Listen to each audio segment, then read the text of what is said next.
Bonjour à toutes et à tous et bienvenue en notre compagnie sur Grand Littoral TV. En ce mercredi 14 mars, voici en images et en 8 minutes l'essentiel de l'actualité du jour près de chez vous. D'abord vos prévisions météo. Une belle journée ensoleillée s'annonce partout dans la région, du littoral jusqu'à l'intérieur des terres, dans l'Audomarois ou la Flandre. Le temps restera sec et dégagé. Malgré quelques passages nuageux sans gravité, on profitera bel et bien du soleil avec des températures de nouveau en hausse. 11 degrés cet après-midi pour Dunkerque, 12 à Calais et à Boulogne, 13 degrés même au Touquet. On en reparle avec les prévisions complètes, bien sûr, juste après ce journal. À la une tout d'abord de cette édition, vous le savez, forcément la sécurité routière est l'une des priorités du gouvernement et de nouvelles mesures ont été annoncées pour faire baisser le nombre de morts sur les routes. Il y a d'abord forcément, vous le savez aussi, l'abaissement de la vitesse autorisée de 90 à 80 km par heure sur le réseau secondaire. Mais sachez aussi que l'utilisation du téléphone au volant sera bientôt davantage réprimandée, avec 3500 morts sur les routes en 2016 et le portable en cause dans un cas sur 10. Le gouvernement se veut intransigeant. Aujourd'hui, utiliser un téléphone en voiture est passible d'une amende de 135 € et d'un retrait de 3 points sur le permis. Mais dès l'an prochain, en 2019, en cas de double infraction, les utilisateurs pris sur le fait pourraient aussi se voir retirer directement leur permis. Explication avec le capitaine Lionel Tanguy de l'escadron départemental de la sécurité routière du Nord. Les dernières directives interministérielles prévoient qu'à compter courant 2019, on n'a pas exactement la date précisément, tout contrevenant qui sera pris avec son téléphone portable en main, qui dans un temps, comment dirais-je, dans le même temps réalise ou commet une infraction, on pourra faire une rétention du permis de conduire. Alors, on n'a pas encore la liste des infractions connexes à commettre en même temps que l'usage du téléphone.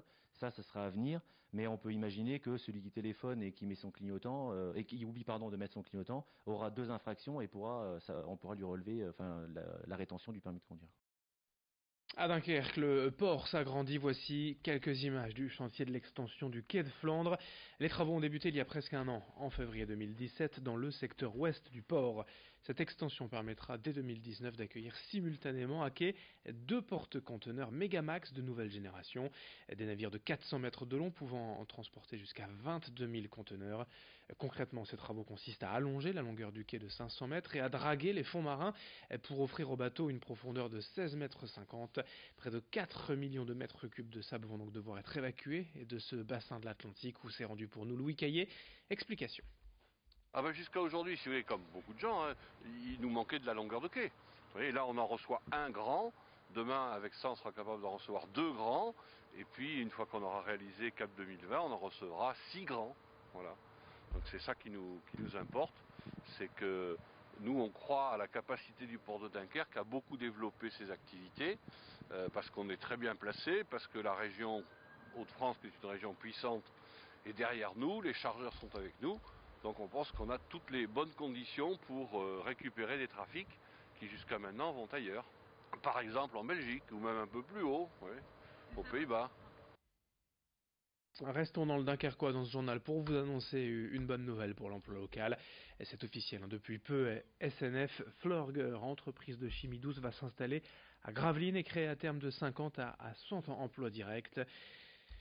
Pour tempérer tout de même quelque peu cette annonce, il faut dire que la société ne devrait pas être opérationnelle sur place avant au moins 2021, car il y a encore beaucoup d'étapes à franchir, mais cela reste quand même une bonne nouvelle, saluée depuis hier par le président de la région, Xavier Bertrand, le président de la CUD, communauté urbaine de Dunkerque, Patrice Vergrit, et le directeur général du port de Dunkerque, Stéphane Raison. Il se félicite également de l'arrivée d'une telle société dans le Dunkerquois. Ses explications au micro de Corentin Escaillé. Les chiffres seront affinés en fonction du business. Aujourd'hui, il y a un investissement qui est très lourd, qui est très important pour Dunkerque. Je pense qu'il y a eu quelques investissements ces dernières années sur lesquels on a travaillé là aussi collectivement avec beaucoup de millions d'euros. Le dernier, c'est DMT avec 70 millions d'euros. Il y a eu Ecosem avant avec un peu moins de 50 millions. Il y a eu Ecofos. Voilà, c'est une activité de longue haleine. Et là, effectivement, il y a beaucoup d'emplois rapportés aux millions d'euros investis. Et c'est surtout une société qui investit régulièrement sur le territoire et il y a généralement sur ces sites-là autant d'emplois indirects qu'il y a d'emplois directs. Ça veut dire que quand vous créez 150 emplois pour 150 millions d'euros, et ben derrière vous avez autant d'emplois indirects. Donc ça fait beaucoup d'emplois qui sont des emplois dunkerquois, des emplois pas délocalisables.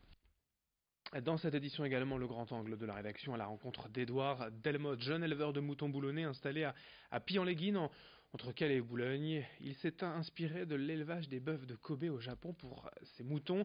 Cette méthode consiste à donner à boire du saké aux bœufs pour en faire une viande d'exception. Et bien Édouard a repris le même principe mais avec de la bière qu'il donne aux agneaux pour qu'ils engraissent. L'objectif est de proposer une viande locale de qualité, haut de gamme. Reportage sur place donc à Pillan-les-Guines avec Joël Warneau. C'est dans cette ancienne ferme, à Pillan-les-Guines, qu'Édouard Delmotte a lancé son exploitation agricole. À seulement 19 ans, cela fait 1 an qu'il élève des moutons boulonnais. Étudiant la semaine à l'Institut agricole de Genêt, il s'occupe de ses 60 brebis le week-end avec une méthode pour le moins innovante. En plus de la musique en fond sonore pour les déstresser, Édouard donne à ses agneaux de la bière qu'il brasse lui-même, le tout avec modération.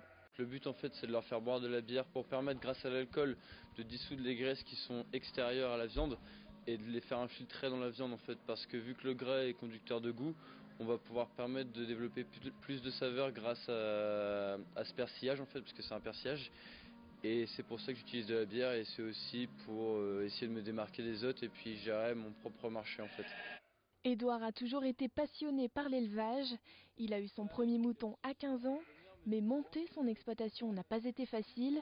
Ses parents n'étant pas éleveurs, il lui a fallu tout apprendre par lui-même. J'ai tout appris moi-même, on va dire. J'ai appris avec des livres, j'ai appris sur internet, en échangeant avec des éleveurs. Mais au début, ouais, c'est sûr qu'on fait des erreurs, et c'est de ces erreurs qu'on apprend. Sa petite entreprise commence à se faire un nom dans la région. Pour développer son élevage, Édouard travaille en éco-pâturage avec les mairies alentours. Par la suite, il souhaite aussi mettre en place la vente directe à la ferme. Les horaires des marées aujourd'hui sur le littoral, à Calais 62, le coefficient, ça tombe bien. Marée haute ce matin 10h50, marée basse cet après-midi 17h54 en ce qui concerne le port de Calais. Très belle journée à toutes et à tous, ravi d'être en votre compagnie, et bien évidemment ensemble sur Grand Littoral TV.